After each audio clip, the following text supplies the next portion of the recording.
I'm doing this special one because this is blocks that are formed from abuse. And not everyone will want to listen to this one. So if you haven't suffered from abuse, you don't have to listen to this one. But if you have, it might help you. I come from that history. So if you come from that history too, we're going to have blocks and they're going to be strong. So the blocking from the abuse is very powerful. I think in many ways it's probably one of the most powerful, except for war or some other kind of trauma that you go through. It gets trapped in the body because normally when you're being abused, you can't fight back. So you have no way to protect yourself. And the only way to protect yourself is to go into a kind of lockdown. So you will lock everything down and put it somewhere in your body. I had a multitude of blocks. I probably still have some I'm working on. You are not to be unkind to yourself and think you're useless or a loser or pathetic, or all these things that we feel when we have these blocks come up and we can't function in life. You need to be kind to yourself because the block was put there as a protection. For anyone who's had repeated abuse, years or even decades of continued abuse, the blocks will layer one upon the other and it will create quite a lot of problems in your aura, especially in the astral body, which is the body where the emotions are stored as well. It's going to be the same process to get rid of the block. So you're going to use emotional freedom tapping, you're going to do release work, healing, hypnosis, maybe some kinesiology, and releasing the block. Some of the blocks that come with abuse are unusual though, and other people won't have them, like people who've not had this kind of life. That's why I wanted to make this podcast, because you will be different to the other people. The fears and the blocks I found can be around doctors and dentists, chiros, physios, people who lean over and come in close to your body.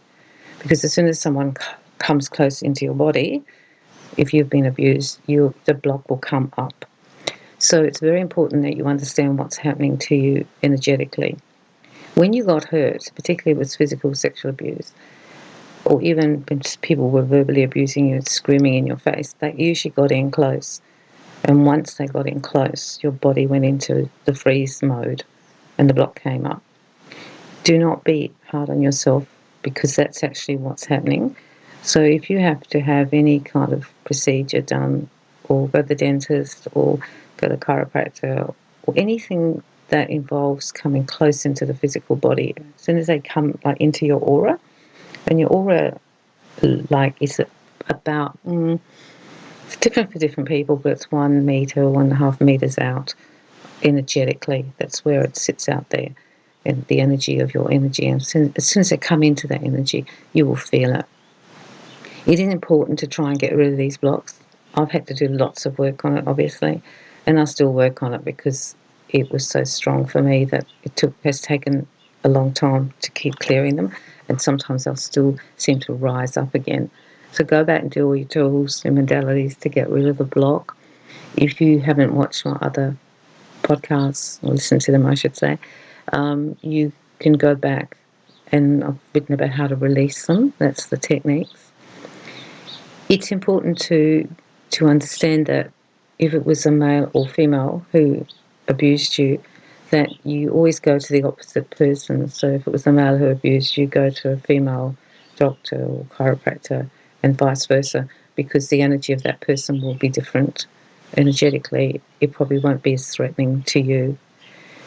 It's not your fault. It's just how your life turned out, and then you've got to fix the damage.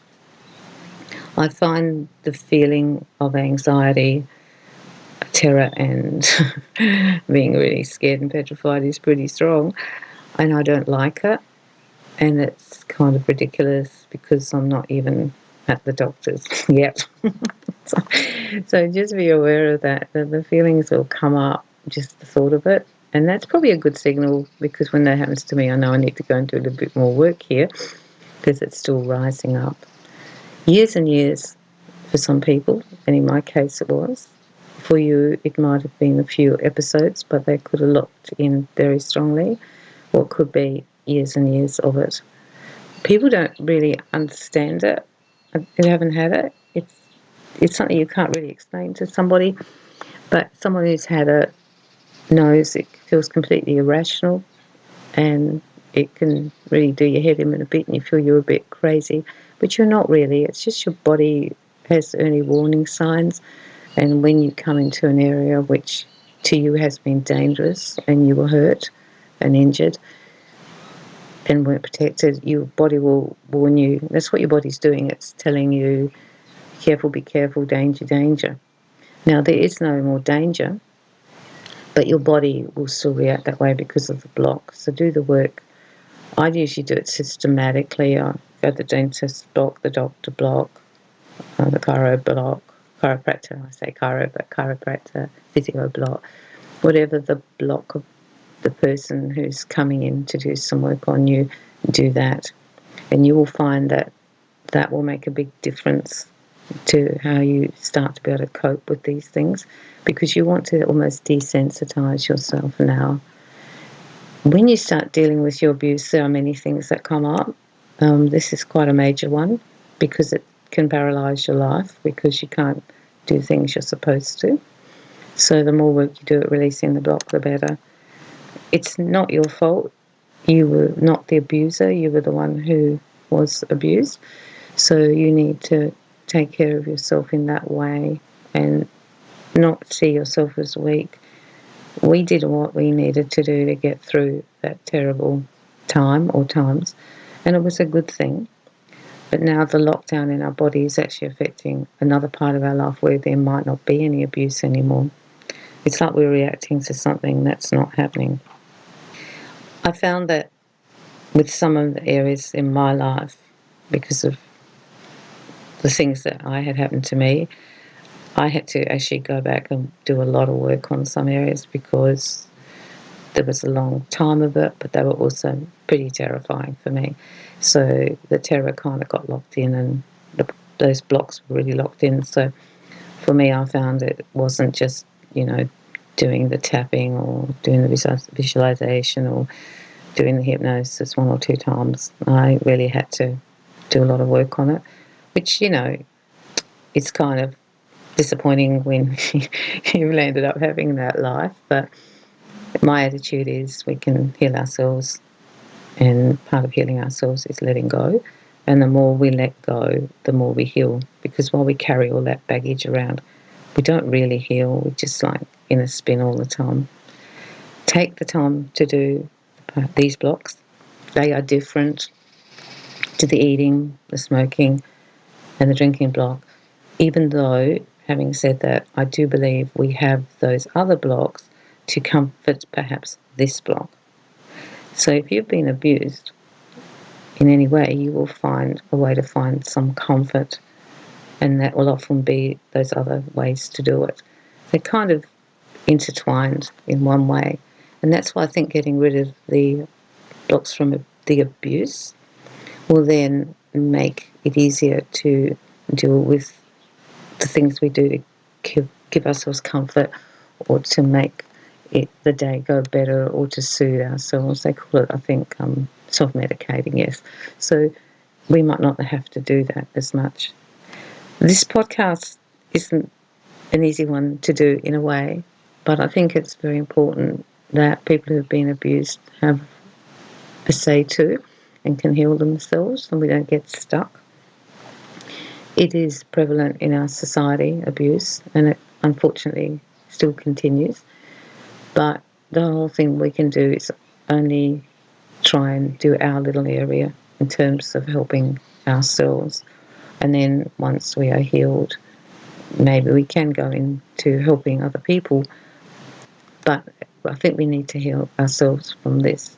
It's a shame because most of the abuse probably occurred in our childhood when we were quite powerless to do anything about it.